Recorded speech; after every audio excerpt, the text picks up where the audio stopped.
Rui, vamos botar o Biden aqui um pouquinho, só para a gente ouvir rapidamente aqui.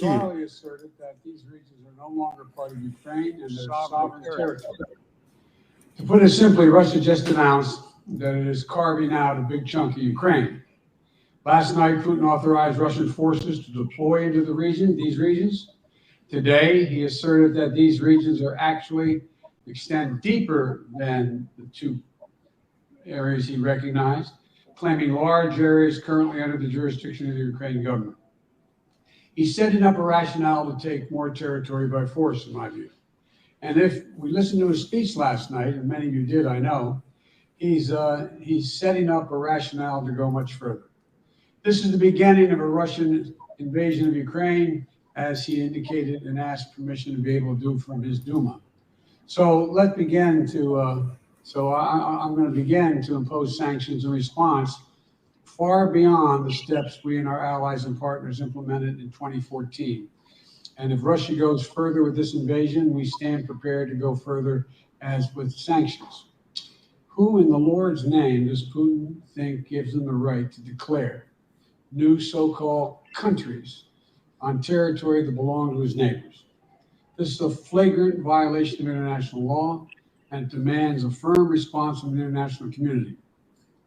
Over the last few months, we've coordinated closely with our NATO allies and partners in Europe and around the world to prepare that response. We've said all along, and I've told Putin to his face more than a month ago, that we would act together. And the moment Russia moved against Ukraine, Russia has now undeniably moved against Ukraine by declaring these independent states. So today, I'm announcing the first tranche of sanctions to impose costs on Russia in response to their actions yesterday. These have been closely coordinated with our allies and partners, and will continue to escalate sanctions if Russia escalates. We're implementing full blocking sanctions on two large Russian financial institutions, VEB and their military bank. We're implementing comprehensive sanctions on Russia's sovereign debt. That means we've cut off Russia's government from Western financing. It can no longer raise money from the West and cannot trade in its new debt on our markets or European markets either. Starting tomorrow and continuing in the days ahead, we'll also impose sanctions on Russia's elites and their family members. They share in the corrupt gains of the Kremlin policies and should share in the pain as well. Because of Russia's actions, we have worked with Germany to ensure Nord Stream 2 will not, as I promised, will not move forward. As Russia contemplates its next move, we have our next move prepared as well. Russia will pay an even steeper price if it continues its aggression, including additional sanctions. The United States will continue to provide defensive assistance to Ukraine in the meantime, and will continue to reinforce and reassure our NATO allies. Today, in response to Russia's admission that it will not withdraw its forces from Belarus, I have authorized additional movements of U.S. forces and equipment already stationed in Europe to strengthen our Baltic allies, Estonia, Latvia, and Lithuania. Let me be clear, these are totally defensive moves on our part. We have no intention of fighting Russia. We want to send an unmistakable message, though, that the United States, together with our allies, will defend every inch of NATO territory and abide by the commitments we made to NATO. We still believe that Russia is poised to go much further in launching a massive military attack against Ukraine. Hope I'm wrong about that. Hope we're wrong about that. But Russia has only escalated its threat against the rest of Ukrainian territory, including major cities and including the capital city of Kyiv. There are still well over 150,000 Russian troops surrounding Ukraine. And as I said, Russian forces remain positioned in Belarus to attack Ukraine from the north, including warplanes and offensive missile systems. Russia's moved troops closer to Ukraine's border with Russia. Russia's naval vessels are maneuvering in the Black Sea to Ukraine's south, including amphibious assault ships, missile cruisers, and submarines. Russia's moved supplies of blood and medical equipment into position on their border. You don't need blood unless you plan on starting a war. Over the last few days, we've seen much. Rui, rapidamente aqui, já eu volto o áudio do Biden. ele já falou o essencial, na verdade, porque as pessoas estão reclamando de legenda, alguns, nem todo mundo acompanha em inglês. Ele tratou, na verdade, o reconhecimento como invasão, anunciou um pacote de sanções sem precedentes, né? Falou sanções praticamente cortando a Rússia do sistema financeiro internacional, atacando os bancos russos, dizendo que esse é um movimento defensivo, sanções contra as elites financeiras e também ações militares ali na região. Dizendo que, uma coisa curiosa que ele falou, que ele vai defender cada milímetro de território da OTAN, mas a OTAN não é um país, então eu vou te passar para fazer um comentário e já a gente volta para o áudio, porque senão pode demorar muito para o pessoal voltar, para quem não está entendendo aqui em inglês. Mas diga lá, Rui. Então, você viu que ele no começo, ele falou que o Putin diz que o território dessas repúblicas é maior do que o que é atualmente, né? Falou que o Putin vai ocupar esse território, que na minha opinião ele vai mesmo. Né? Ele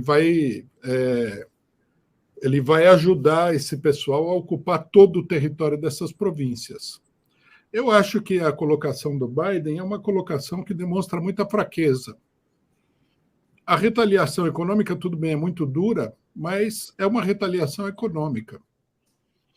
Nessa situação aqui, a única coisa que eles poderiam fazer para mostrar força era agir militarmente. Eles não têm condição de fazer isso daí. Eu acho que os Estados Unidos e a OTAN estão colocados numa posição de muita fraqueza diante do Putin. Vamos voltar ao áudio um pouco aqui para a gente não perder, já a gente retoma aqui. Toward a collective investment to secure stability in global energy supplies. This will blunt gas prices. I want to limit the pain to the American people. Só um ponto importante, ele também anunciou a paralisação do gasoduto, que na verdade é uma punição aos europeus, né? Porque ele está falando de energia. Including with Ukrainian President Zelensky. Vice President Harris met in person with the leaders in Germany over the weekend at the Munich conference, including President Zelensky. At every step, we have shown the United States and our allies and partners are working in unison, which he hasn't been counting on, Mr. Putin. We're united in our support of Ukraine. We are united in our opposition to Russian aggression. And we're united in our resolve to defend our NATO alliance. And we're united in our understanding of the urgency and seriousness of the threat Russia is making to global peace and stability.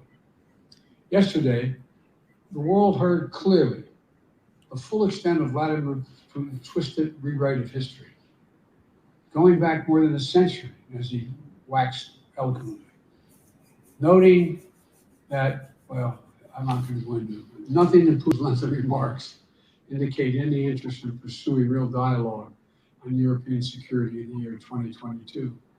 He directly attacked Ukraine's right to exist. He indirectly threatened territory formerly held by Russia, including nations that today are thriving democracies and members of NATO. He explicitly threatened war unless his extreme demands were met. And there's no question that Russia is the aggressor. So we're clear-eyed about the challenges we're facing. Nonetheless, there is still time to avert the worst-case scenario that will bring untold suffering to millions of people if they move as suggested.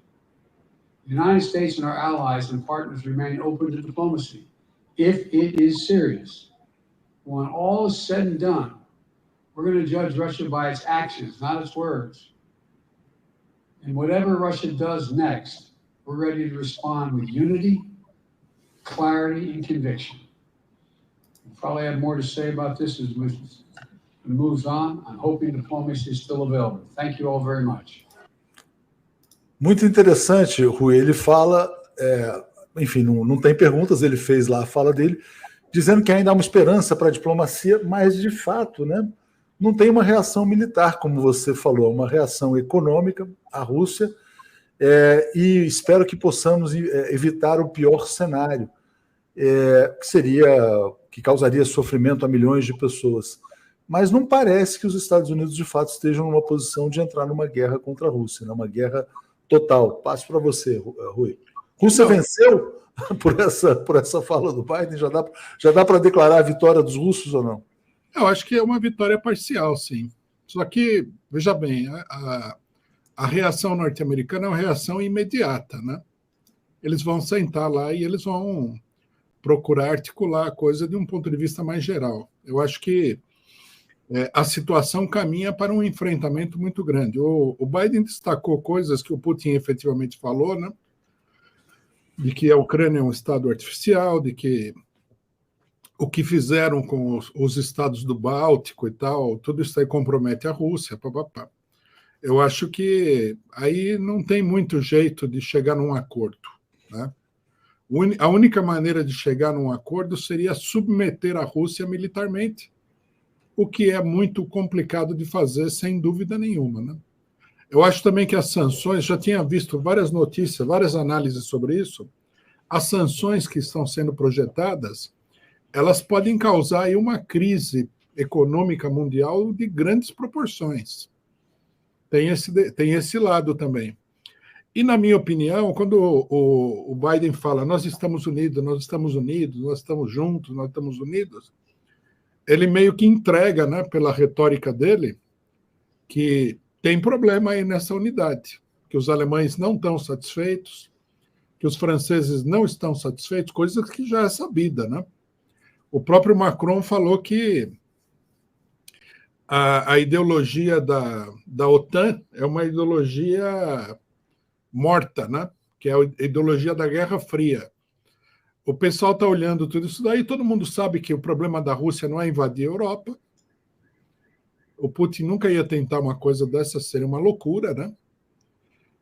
Todo mundo sabe que os russos estão tentando se garantir ali no seu pedaço. Eles estão muito ameaçados. Quer dizer, isso aí provoca uma divisão de interesses dentro da burguesia dos países europeus. E até dos Estados Unidos. A gente sabe que o Trump não é favorável a essa política do Biden também. Aliás, o Trump é favorável, a extrema-direita europeia não é favorável, e ela está muito forte, né, na Alemanha e na França.